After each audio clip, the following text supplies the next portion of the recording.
glad! Ja. Ja, vad är det du berättar för mamma? Jaha. Ja, jag vet. Jo, jag vet.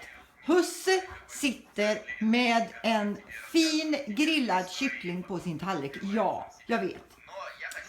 Och vad vill du? Torres. Du vill smaka, eller hur? Ja, just det, han vill smaka. Du vill smaka? För varje pris. Va? Du vill smaka, Torres?